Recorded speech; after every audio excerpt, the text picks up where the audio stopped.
Being single sucks. Being single sucks. No person can complete you. The person doesn't make you happy. No good thing will he withhold from them who walk uprightly.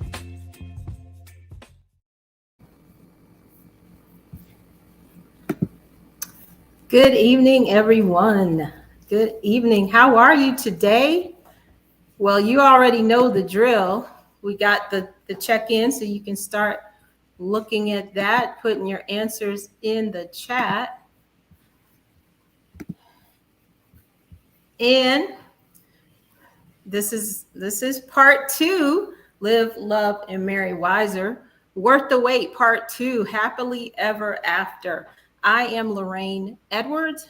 I am the co-founder of A Single Mission, a business that exists to engage, encourage, and empower single women to embrace their singleness, walk in their purpose, and create a life they love now, even as they prepare for the partner they desire. I'm so happy to have you here today. And for those of you who were here on Valentine's Day, you know, we had a great time. We heard a great love story. And this is part 2 of that. We're actually gonna have Aram and Sandra here live to answer some questions that came up after that episode. But before we do that, let us invite what I'm just gonna call my co-host. Okay. And she can deny it if she wants, but this is what, the 4th time, 3rd time at least. And so we are happy to have Renee here. Please give Renee a shout out in the chat. And our check-in today is, have you ever found yourself frustrated with God's timing? What feeling did you have when God made you wait for an answer? So drop that in the chat. We are looking forward to seeing your answers there. Renee, how are you? I'm good. Glad to be here again. And excited to be here today for a follow-up from the last one. So, all right. Yeah. Well, we are excited to have you here as well. And I'm going to give you all a chance to drop that in the chat. When we were here on Valentine's Day, and I hope you joined us, we had a fantastic couple who are friends of mine. And they had a great story that they told me when we were all together on New Year's Eve. And I thought, oh, that story is something that the people need to hear. I know for me, it brought me hope. And I thought that it would do the same for you. So after that episode, we had some questions come up. And so we wanted to, and we asked them to come back, and they said they were very gracious and said they would be happy to do that. And so they came back to help us answer some of those questions. But before we bring them on, hi, Susan. Hi, HD Fancy Free. Nice to see you here. Before we do that, I wanted to play a short clip of the last time they were here, just to kind of catch you up on that story if you weren't here. So we're going to do that right now. In 2009, which would have been, that was Valentine's weekend. She was so, and I arranged for a little gondola ride there in San Diego. They have a place where there's a gondola. Oh, that's beautiful. And by the way, audience, this is being recorded on Valentine's Day. So this is the anniversary of engagement proposal. Yeah. Oh, okay. So, she had no idea. And the worst part is I had gotten sick. He was so sick. And I had told her that I had a little surprise for her on this was on a Sunday. And I think Valentine's that year fell on a Sunday. But I had a surprise, and she said, "Well, we should just stay." I said, "No, I already." You know, Put all that work in. It's like, we're going. So yeah, we go out, and we get on the gondola, and then just when they start turning around, I was so nervous. I forgot to get on my knee, and I forgot. I had the engagement ring with me. I pull it out, and I sort of open and show it to her, and I don't say anything. And he goes like this, and I said, "But you asked me, ask me." So yeah, I asked her, and of course she said yes.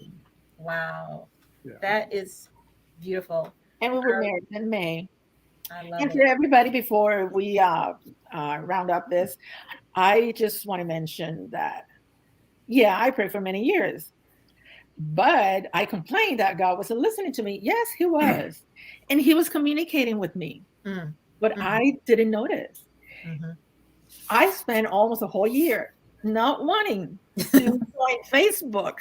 Mhm. And my friend asking me to join Facebook, that was God.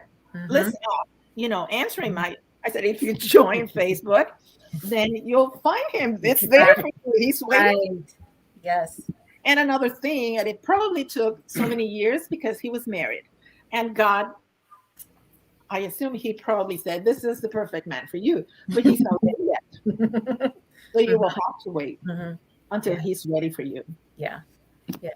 Timing is important on issues like that. Sometimes it's the right person in the wrong time, and it can be a disaster again versus when you're ready for that.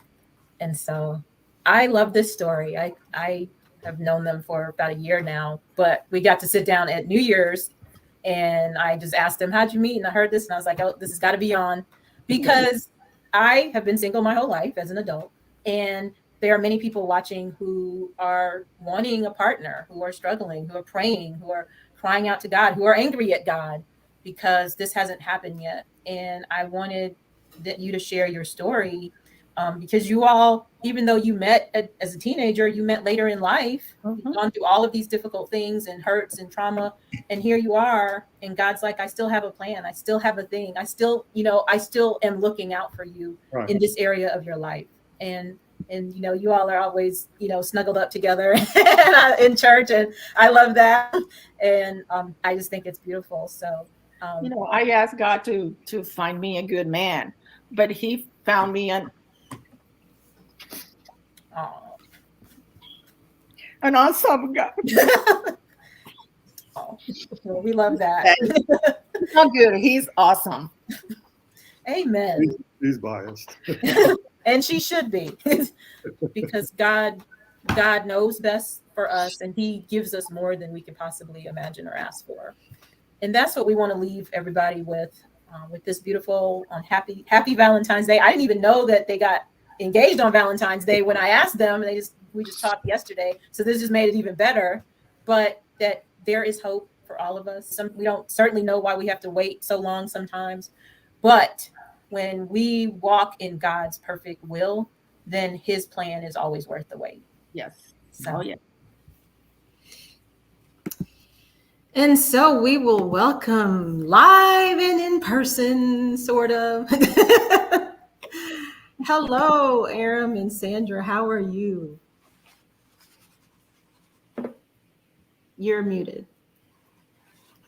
Can you hear me? Yeah. Yeah, got you. No problem. We're doing That's good. part of the online experience. Someone has to. Good to see you guys again. I know. Good to see you It guys. is so good to see you too. So I've talked to you, and I know you, and I've talked to you in person. I heard the story in New Year's, then I interviewed you, and then I reacted to the interview. But Renee heard it for the first time. So I'm going to ask her to just kind of share her thoughts about just overall how she felt, and then we'll dive into some questions.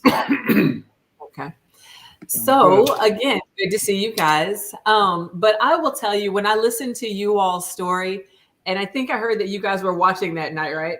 So you may have seen me get choked up. I laughed with you guys. And actually, for the past week, I've probably watched it about 3 or 4 times, which means I know your story. And I have still laughed and cried, and I've nodded in agreement with you guys. And just, I mean, I went through the whole gamut of emotions every single time. I just enjoyed the story so much. And just like Lorraine said, it was just so full of so many things. But I think one of the biggest things for single people would just be hope, going through, this journey of life, and, sometimes getting to those little points where you're just like, Lord, where are you? What are you doing? Hello, have you forgotten me? Did I get lost in the sauce here? Yep. And then I hear a story like yours, and it's just like, okay, let me remember that he's got it under control. He knows what he's doing. And when he's ready, he will make things happen. So I just loved your story for so many reasons. So Lorraine, are we going to dive right into these questions? Because I've got them here. I'm going to dive right into the questions. Yes, go for it. So my questions vary. Some of them are kind of neutral. Some might be a little more emotional or a little more deep. I'm not sure. We'll see how this goes. All right. Okay. So the first question that I have with you guys, from hearing your story and learning that you guys met as teenagers, it would seem to me as an outsider looking in that God may have began setting the foundation to you all's relationship when you were teenagers, right? Have you guys ever thought about that? And if so, what do you think about that? Well, I'll tell you, there is a story behind this whole story that we haven't told you. That was the summer where I graduated from high school. And I had mentioned before that I didn't want to go to summer camp because I always found, guys that were short. And I said, I'm going to go to camp, but I'm not going to go to the banquet unless I find someone 6 foot or, tall. It was my graduation. And I come from a poor family. My mom did not have money to send me to summer camp. So I wasn't planning on going to summer camp. But I have a grandpa that he came from another town for my graduation. And he knew that I wanted to go to summer camp, but we didn't have the money. And he said, this is going to be my present for you, your graduation present. I'm going to send you to summer camp. So he paid for it. That little white dress that I'm wearing there, I sewed it myself because we were poor. And that's the dress that I wore for my graduation, because you wear white and then you put on top the whatever you call it, the gown. Yeah. So that little dress was the one I was wearing. And it makes me think that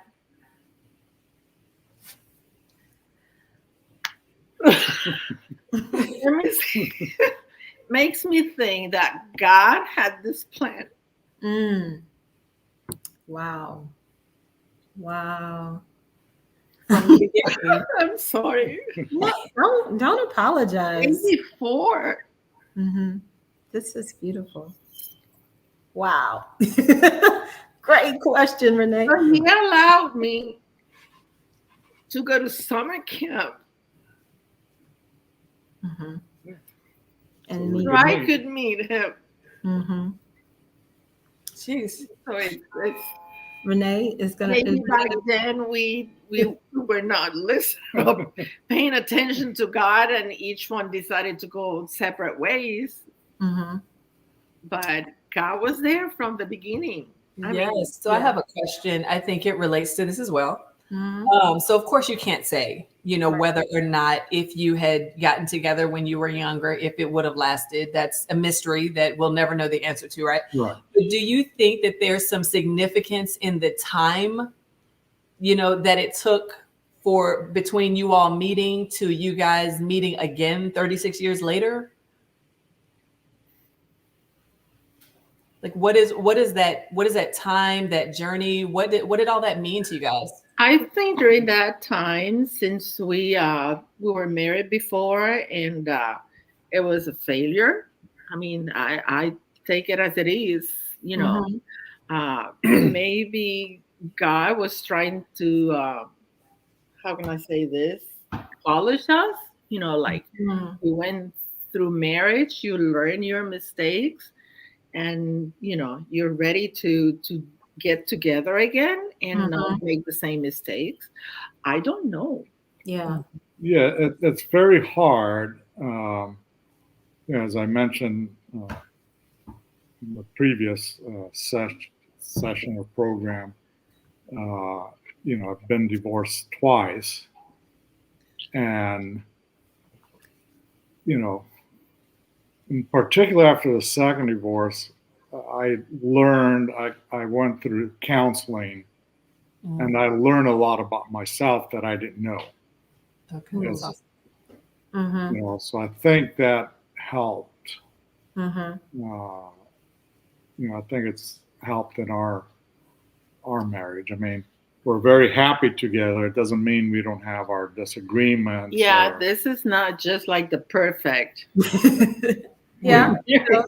It's a sinful world, so Yeah, exactly. Part of exactly. And there are people there's someone who I believe, and I'm not talking about soulmate or anything like that. I just feel like if God has a plan for your life, the idea that he wouldn't have a plan for who you would spend your life with, to me, just doesn't seem to make sense.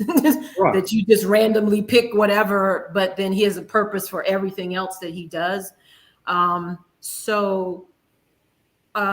Like we are becoming, and of course, when we were younger, as you get older, if you actually are attentive to this, you will grow, you will mature, you will understand things differently. So in any circumstance, you're going to be different at 50 than you are at 18, typically. Exactly.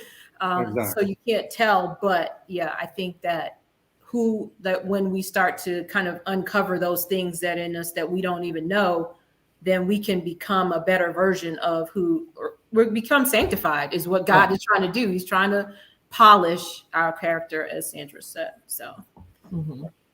Okay. So you guys already answered my second question. Aram, you did when you said that you went to therapy and you learned some things about yourself. So that's a really good thing.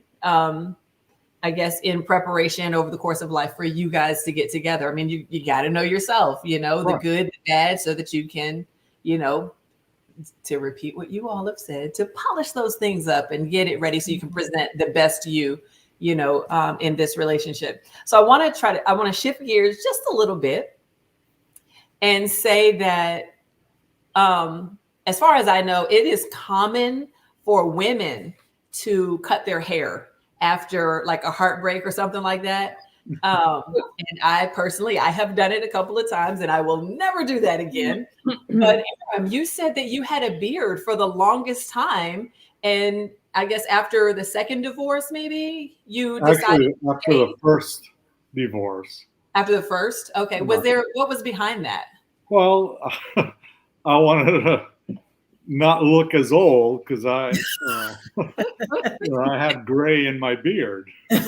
Okay. So, Okay. So for women, like for us, it's like trying to just go into the next chapter of our lives, just to cut the hair and have a fresh start and all that kind of stuff. For you, it's to be more appealing to. Exactly. Yeah. Absolutely. Maybe, okay. All right. So that's the information. Okay. Sandra, did you ever do that? Did you ever cut your hair? No, when I got divorced, you know what I did? It's so funny. I lived in an apartment. I have bought an apartment, and yeah, like you said, we all go out and we do something different because it's like we're liberating Yes. ourselves from that bad relationship. Yeah. It was Christmas time, and I said, I'm gonna buy the biggest Christmas tree that I could find. And I went with my friend, and I got a Christmas tree that was so big that it wouldn't go through the door of my apartment. We had to chop it up.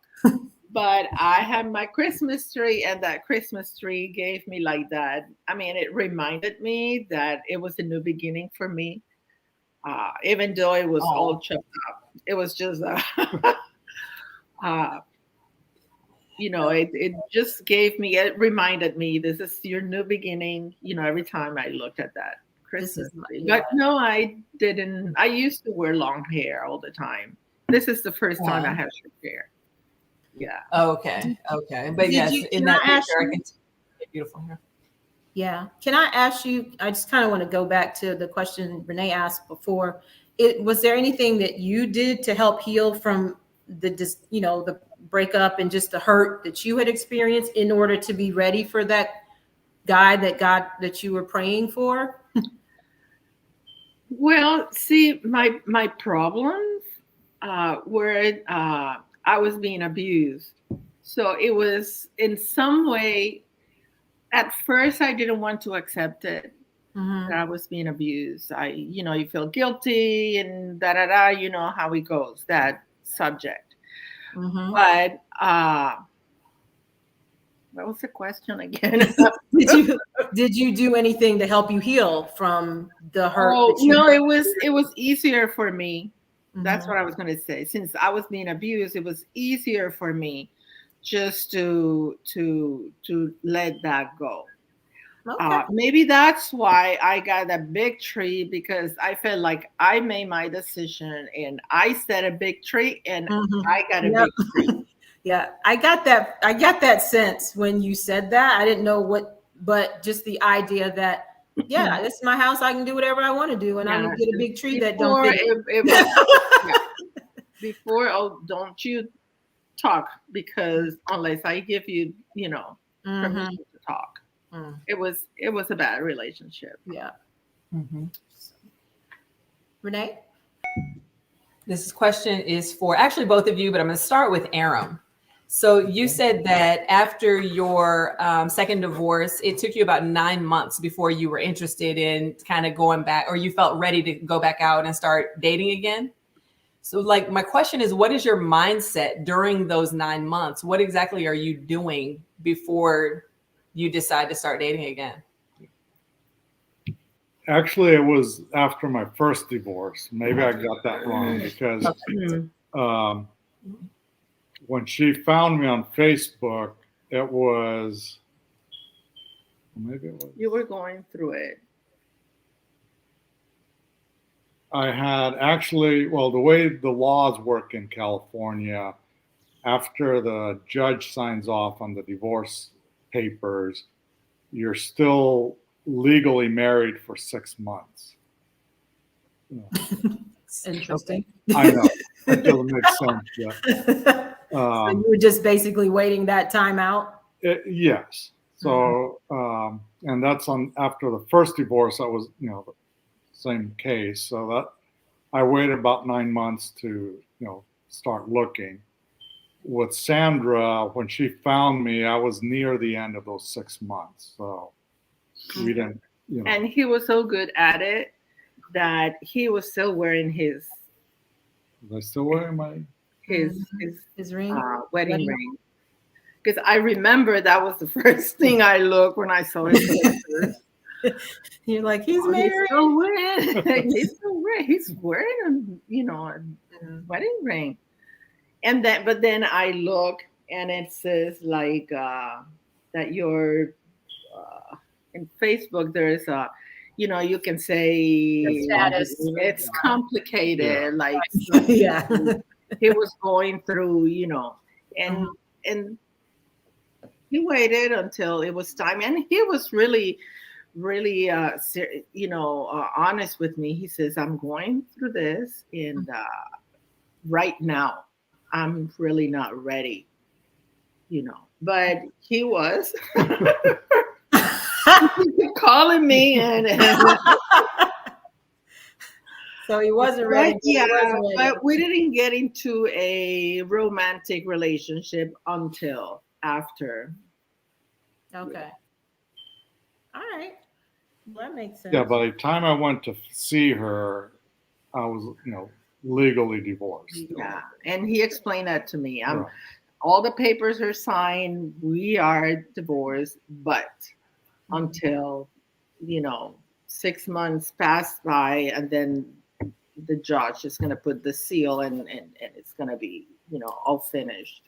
Well, that's really, and that's kind of interesting too, because in one of our other past episodes, we talked about men who pray in church, PREY, married men who try to date single women or whatever. And one of the things that I said is that you're married if you're married, if you're engaged, if you're separated, if you're complicated, if everything means you're married until you're actually not married. Right. And that's rare. I mean, it's not uncommon, I should say, that men will say, "Oh no, I'm divorced," when it's not final, or like, but you were honest enough to go through very specifics and say, "This is the situation. This is how it works in California." And so I just think that's a very honorable thing to do. And I'm sure that just endeared you more to her. So when you decided to get back out there and start dating again, this is kind of for both of you too, because Sandra, you said your daughter was, kind of, she was one of your supports as well. But Aaron, did you have a wingman? Did you have somebody who was helping you get out there?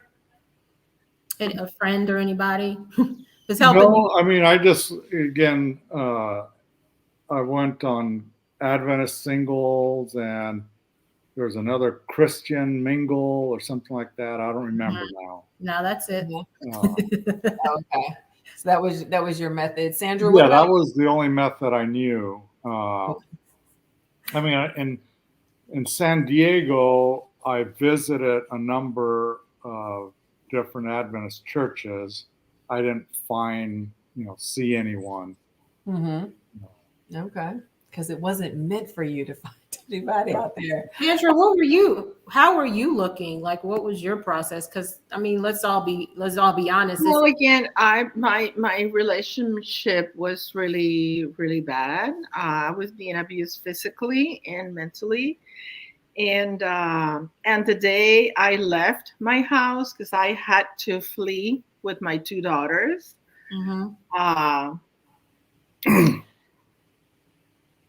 I went and hide. So when all was over and I felt safe again, it was like a relief. So I didn't have to go through that process. Maybe my process was different than him. And I remember I said, I don't want to have anything to do with men anymore, because of that bad relationship. He was ready to go and this site and try to find, but it took me a few years to that makes sense. To start thinking about going out there when I felt alone. And even though I have my two daughters and we were like not quite the same, three musketeers, whatever one is, the other two are, and we were like friends, three friends. And we did everything. We went to movies together, we went shopping together. It was I have a good relationship with my two daughters, so I was, I guess, busy, and I didn't feel that loneliness until later on. Okay. When you did college, and my little one decided to get married, so here I am again, all by myself. So when you decided to start dating and started to feel that, how did you go? Were you on any apps, or did you just look in church? I did, and I don't want to say dated anybody there, because we just talked on the phone, and maybe we got together once or twice just to meet each other, in person. But none of them Mm-hmm. was Yeah.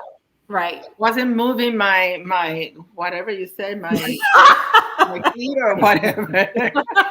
There was one that we we dated for 8 years, and I found him. I went to a singles retreat, Oh. and Okay. I had another friend. I didn't know there were so many Sandras there.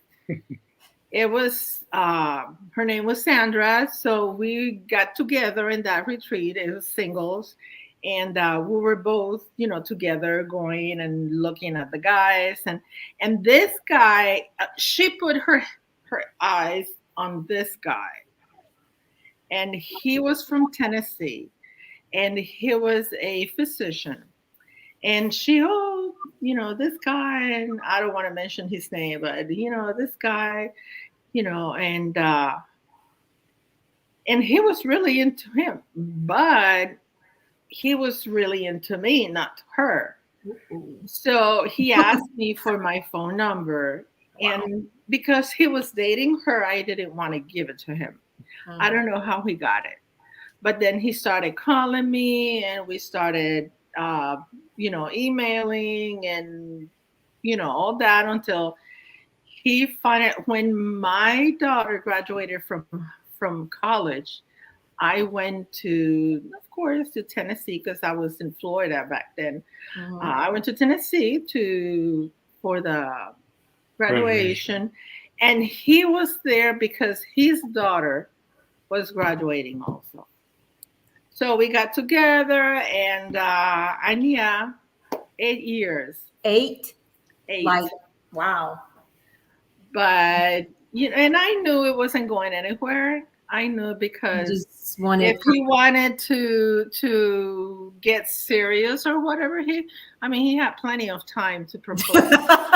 to say the And least. I'm glad he didn't, because You knew he wasn't. Yeah. who knows? All right. Well, God knew. So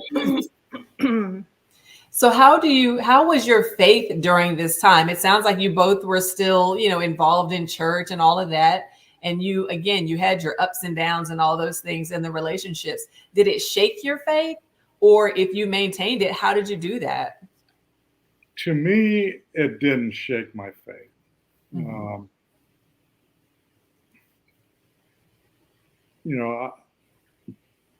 I knew, I know we live in a sinful world.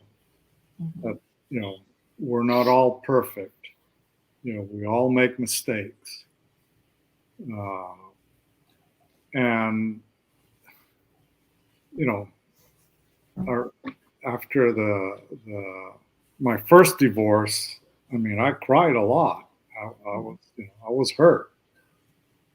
But, I knew things weren't right.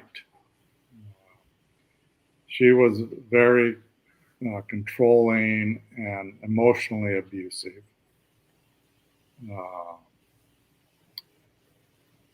And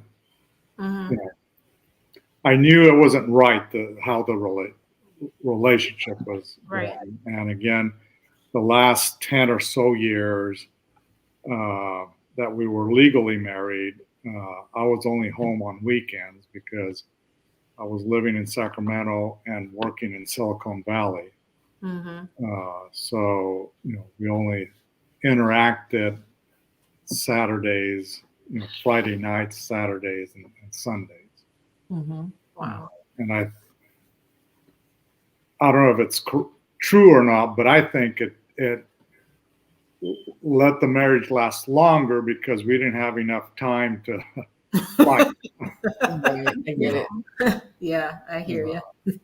For me, it wasn't bad because my oldest daughter was there with me. So she was trying to keep me, in balance.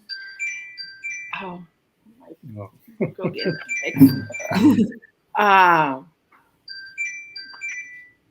I'm sorry. That's okay. Yeah.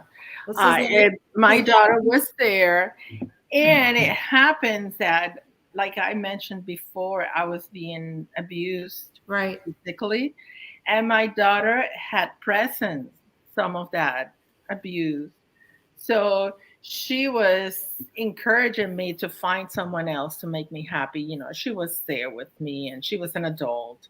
And she says, Mom, you need someone. It's time for you to find someone that will treat you, right.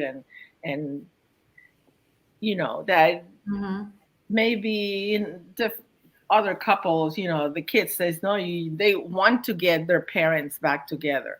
Not my daughters. They both knew, so they were just like, don't even look at that. You need to find someone. Mm-hmm. So Yeah, That's great. my daughter asked me after we divorced why I hadn't divorced earlier. Mm. They knew the relationship wasn't good. Wow. Okay. Okay. Okay. So I recall, Sandra, you were saying at one point, you said you were upset with God. You had been praying, and you said you didn't just say you were upset, you said you were mad. Like, I was mad.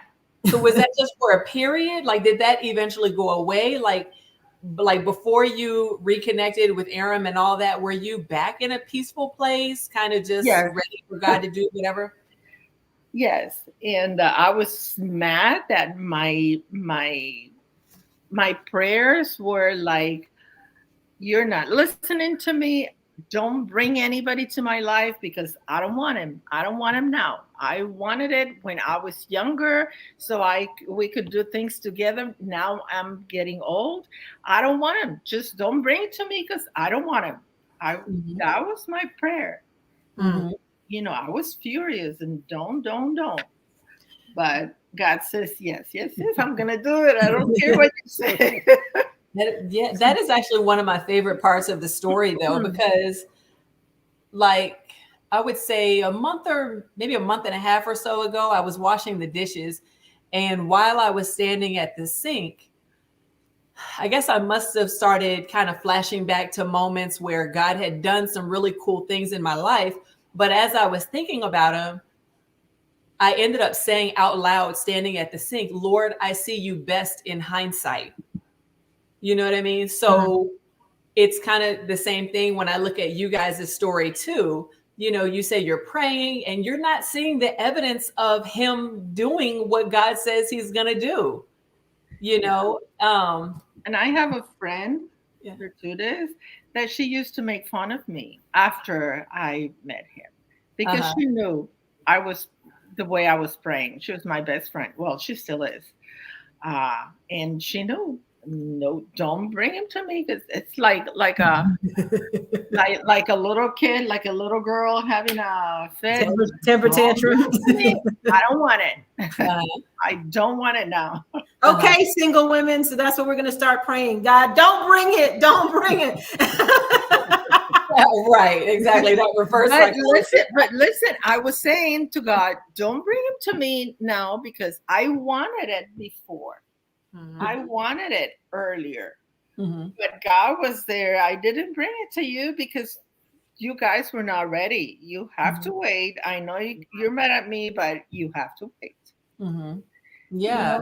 That sometimes I think, I was praying. I was mad at God. I was praying, don't bring it to me but God said, now it's the right time, not before, So how is that prayer of gratitude? How does that work out for the two of you guys? I mean, I have other questions to ask, but except we're running out of time. Yeah, I'm sorry, our time is almost up. So I'm gonna let you answer this last one. I prayed to God to help me find someone, that was compatible with me, that we could have a long-term marriage.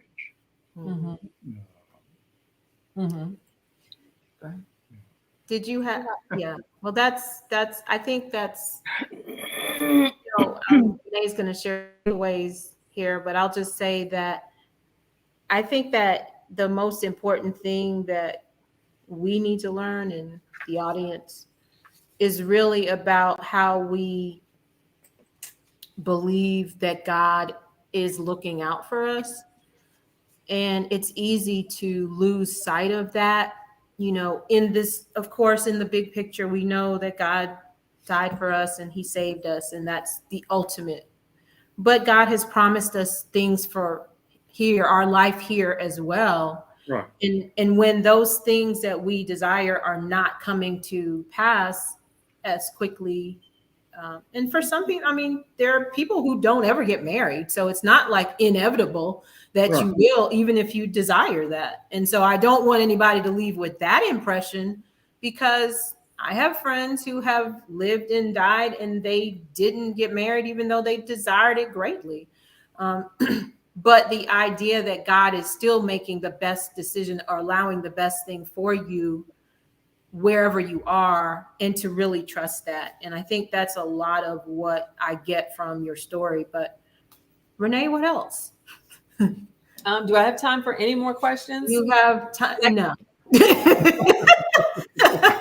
You don't. I'm sorry. I told you that time would go by quickly. I knew that it would. Okay. So again, I loved you guys' stories, and I loved you all's story. And some of the takeaways that I have from watching this video multiple times this week. One is that convenient love very well may not be your lasting love, right? So we heard that in the beginning of you all's story with the young lady that was 15 minutes away, when the 45-minute one, that was the keeper. All right. From your story, one of my takeaways is that God's love is the enduring love, and he continued to love you guys through everything, through the heartaches, through the trauma, through the brokenness, through the anger and the frustration that was actually directed to him. In that moment, he still loved you guys anyway. And he was still in motion. He was still working.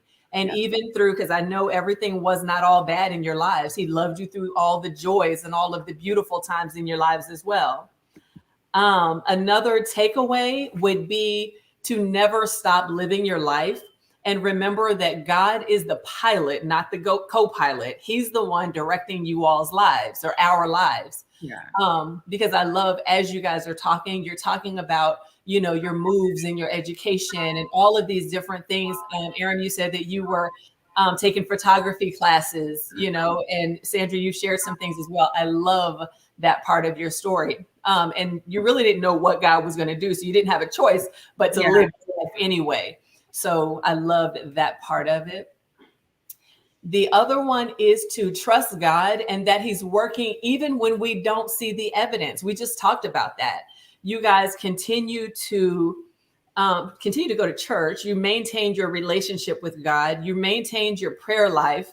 And you guys didn't give up hope. You know, in order for Sandra, you to even reach out, you know, to go on Facebook and reach out to that number one name on that friends list, that took an act of, you know, of faith. And it says that you are still interested in that. And the same thing with you, Aram, to be, you know, searching. It says that you are still looking for this particular blessing. And God he was moving. He was making things happen. I thought that was a really awesome part of you guys' story as well.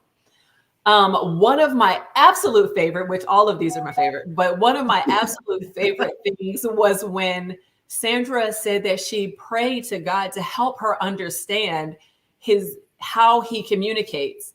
So the takeaway for me is to pray for a listening ear, to hear God's voice and to recognize his promptings, and also to understand that they may be unconventional. I mean, hello, your friend was asking you to join Facebook. Yeah, I know. Right? Yeah. So, yes, prayer works. There are 10. So number 6. Oh, this might be the last one. God restores, right? When I hear you guys' story, I hear that God is able to restore your love. He's able to restore your heart, your joy, your peace, your time, your belief, right? If there was ever a moment where you doubted for even a second, he came through to me in such, from listening to your story, in such a major way. Because Sandra, you're not going to break down and say, Lord, I prayed for a good man, but you gave me an awesome man. You know what I mean? So that's a belief just in him and his promises, and what he said he would do for us. And then lastly, excuse me, as I get choked up because I'm a crier, he restored your testimony. Because if this had not happened, we wouldn't be here. Like, I would not be motivated, inspired, encouraged. My hope would not have been restored had I not heard you all's story. Yeah. So I'm extremely grateful for that, for you all and for everybody who's able to hear you all's story. And it speaks to your obedience, your patience, the trust that you guys had in God. Again, his promises to bless exceedingly and abundantly above what we can even think to ask. You guys got 12, 13 years, 12 going on 13 years now. That's amazing. You know, for people like me, I'm 46 years old and I have not been married yet. And if I, like, when I think about getting married, I'm thinking, no offense to anybody, because you guys are still very young in spirit, I can tell, but young period. But sometimes I think, because I'm coming from a 46-year-old's perspective, I feel like I'm getting old. When I get married, I'm not going to have much more time left. And then I hear you, 12, 13 years, that's a long time. And you guys probably have many, many more to go. I think that's awesome and amazing. And I thank you guys so much for sharing your story. I'm thankful for Lorraine for asking you guys to do that. Yeah. Yes. Yeah. Last thing we thought when we were sitting at that table with Lorraine for New Year's Eve is we'd be here. And she, with a smile, so sweet, she said, so how did you guys meet? And we started telling her, and we kept getting interrupted. Mm-hmm. And I said, well, you know, that's it. We're not, but we would go back to the table. And when she saw that everything was calming down again, she says, so let's continue with the story. I have no idea. Yeah. And I don't even know, this hadn't even started at that time. I did have a plan to start it. But when I heard that, I knew it gave me personally hope. Because there's certainly been times when I've just kind of given up and just said, you know what, I'm just going to do, like, I have a full life. I enjoy my life. I still would like a partner, but I have a great life and I'm just going to do that and not expect anything else. But I know that there's your story and there are many other stories of God bringing relationships and partners into people's lives when they are later in life, you know. But it just reminded me, like, when you're sitting in front of somebody who's had that experience, then you're just like, yeah, that could happen for me too. And I know that there are other people that, you know, I wanted to hear that same story. And we have to remember, if you read the Old Testament, you know, Abraham had to wait till he was 100 to have Isaac. Yes. You know, Jacob, you know, worked 14 years. Yes. To marry his love, Rachel. Yeah. Right. You know. There's a whole lot of waiting in the Bible. Exactly. You know, we think that because we read it in a few seconds, few minutes, that it was all happen immediately. It didn't. Right. It took years and years. Yeah. It took 4,000 years for the promised Messiah to show up. So that's what the pastor was preaching that Saturday. I wasn't even here for that. Well, I just wanted to end on this. Proverbs 13:20. He who walks with wise men will be wise, but the companion of fools will be destroyed. And obviously, you know, the show is called Live, Love, and Marry Wizerr. We want to make wise decisions in all areas of our life. But I picked this verse out of hundreds that I could have picked about wisdom, just because that's why we wanted to have you back too, because you all walked with wisdom when you shared that story. And it doesn't matter, you know, when you make a mistake or things happen or situations happen that you would prefer not to, or even when we fail and we make bad decisions and God restores us, wisdom comes from that. And able to share it with someone else so that you can help them avoid some of those same pitfalls, then that's real wisdom. And so I was just so thankful that you all were willing to come and share with us, with me, Renee, and everyone else who's watching. So thank you very much. And we are going to end now. And I just wanted to share with everyone, I do have one more spot open in my course, Love Wizerr. And we learn how to discern the danger signs, cautions, and green lights of a potential partner. This is free for now. And we have one more spot open. We'll start next Sunday, March 5th. So email us and I'll put that email address up. Sorry, we went a little bit over time, but this was a great story. And I will end by saying next week, I have a guest who will be sharing about walking in your purpose and how the pandemic was one of the best things that ever happened to her. So join me next time and you can learn about that and hear about that. And until next time, make choices that will help you live, love, and marry wiser.